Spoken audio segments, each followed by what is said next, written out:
All right, so today is Christmas, and I kind of felt like um, I didn't have work obviously since it's Christmas, and I felt like I would be unproductive if I didn't make a video or something. And I was thinking about what I wanted to shoot for the video, and I've been wanting to do like watch and knife reviews and pen reviews and that sort of thing, uh, but I I haven't really had time to sit down and write one, but I wanted to make a video anyway. And another thing that I'm pretty interested in is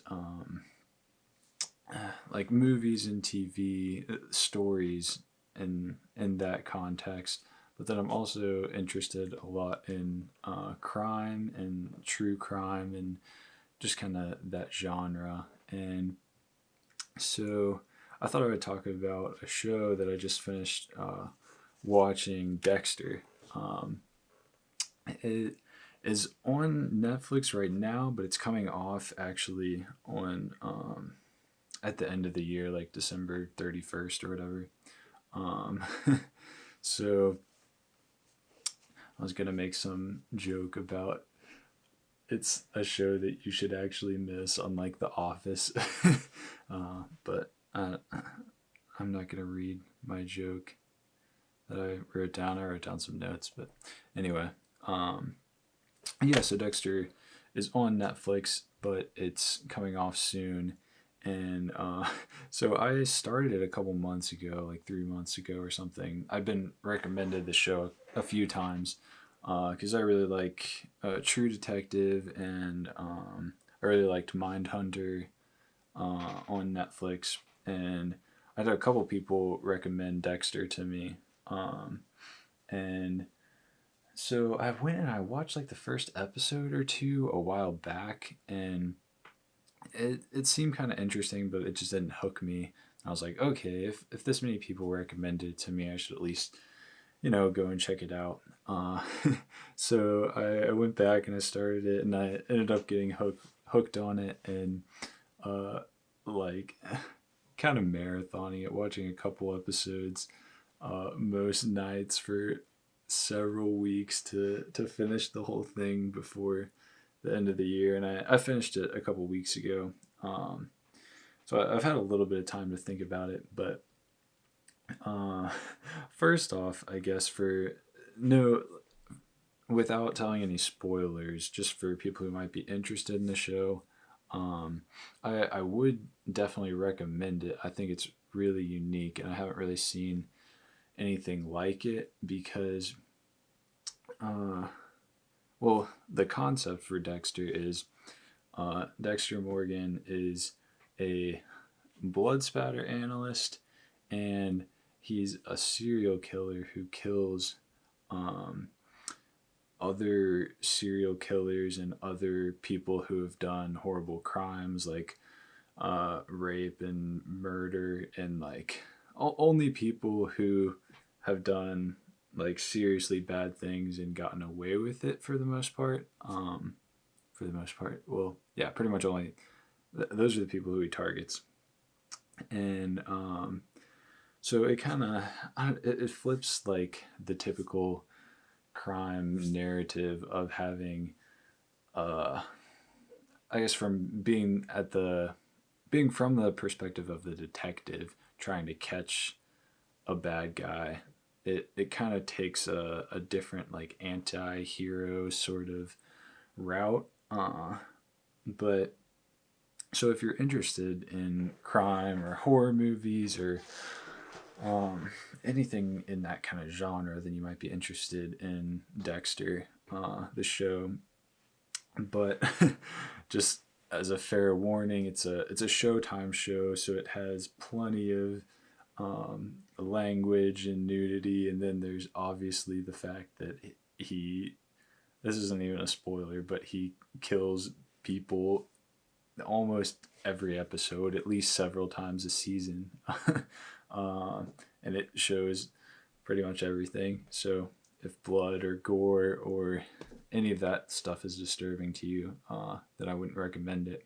But I think what I also have to say about that is I don't think you should necessarily not watch something, um, or read something, or I don't think you should completely avoid information or stories just because they're disturbing. I think a lot of times the stories that impact me the most are the ones that are disturbing because it's interesting and it's like what made that story, um, why were you sensitive to it, what in that story, like, uh why is Dexter some guy who just kills random people who should be in jail? Why is that, why do I find that more interesting than some action movie like The Expendables or something where they just go and like shoot people, you know?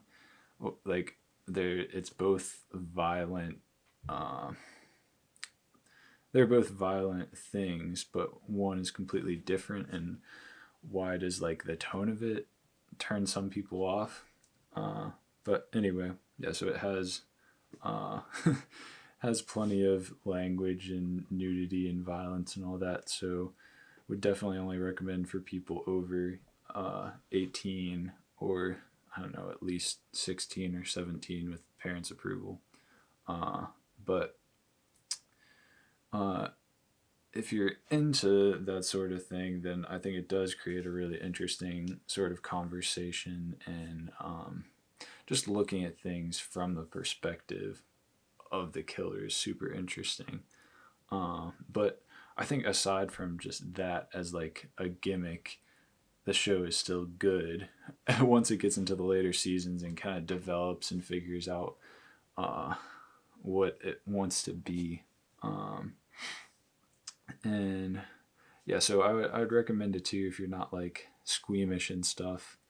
Um, but I would also say just know that like some of the things in it are disturbing. You have to remove yourself from it and obviously not get too sucked into, I don't know, the ideas of it, and you can't let it get you depressed, or I don't know, thinking about that kind of thing. But anyway, I'm gonna move on from talking about.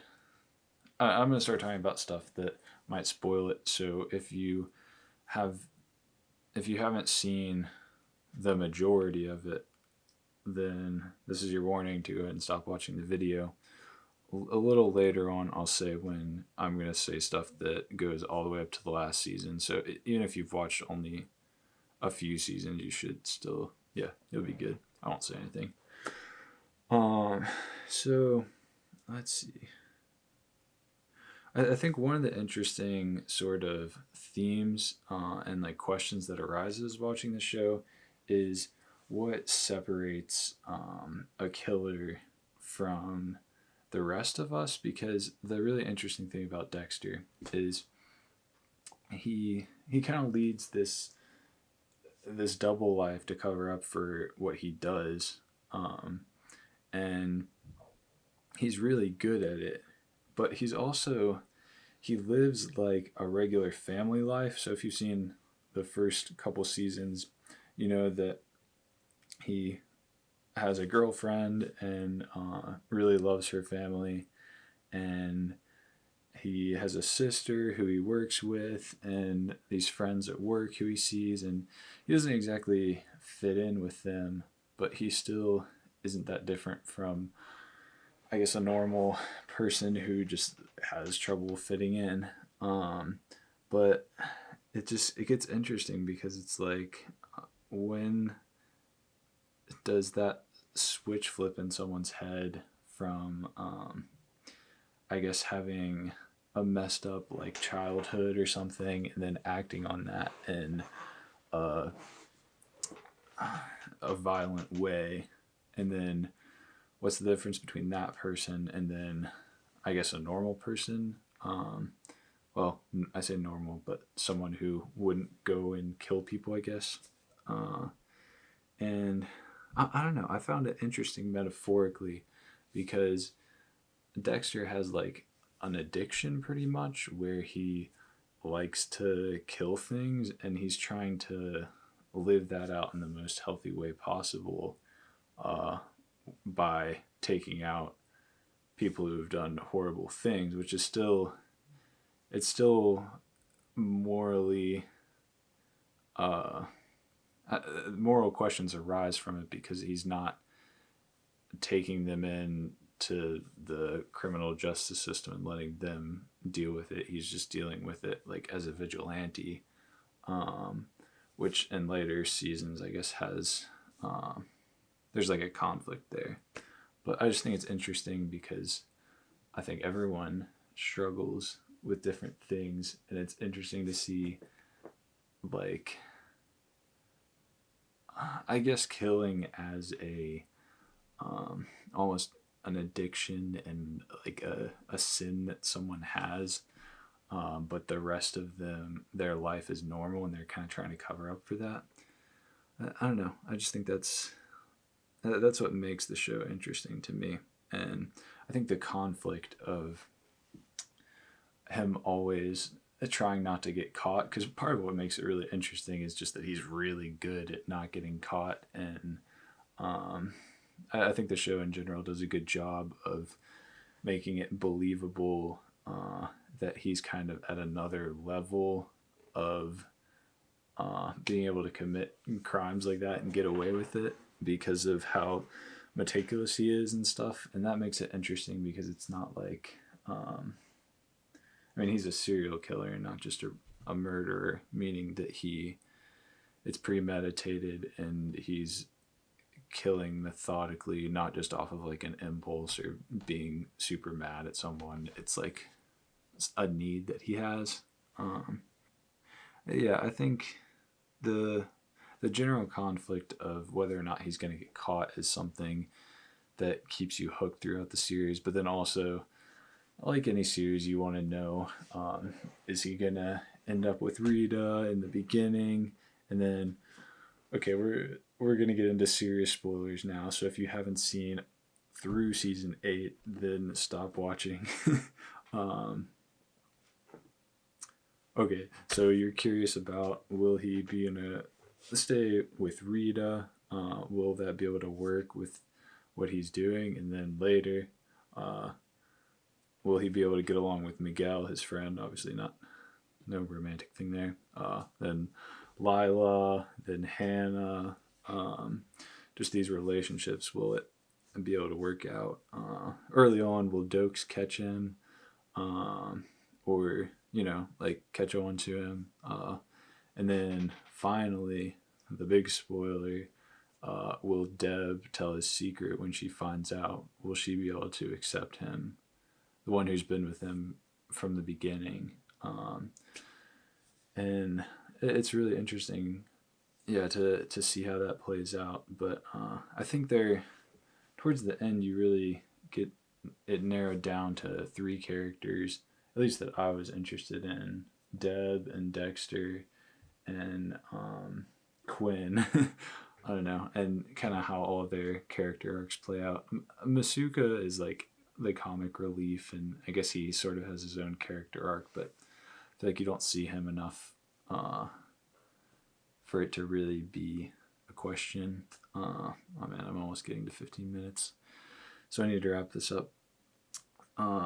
But anyway, the last season I think has been pretty controversial from what I've seen. I think a lot of people have been not very happy with it because it wraps up a lot of character arcs, and people who stayed the same throughout the whole series, big things happen in the end to change that, which I don't think is necessarily bad, because eventually you need to wrap a TV show up unless you're just kind of gonna leave it loose-ended. But yeah, overall, I would recommend, because it's just really interesting and makes you think. And I don't know, like any good crime show, it kind of gets you depressed because you're thinking about human nature and its vices and that sort of thing. And that's just an interesting thing to think about. Yeah, I think that's all I've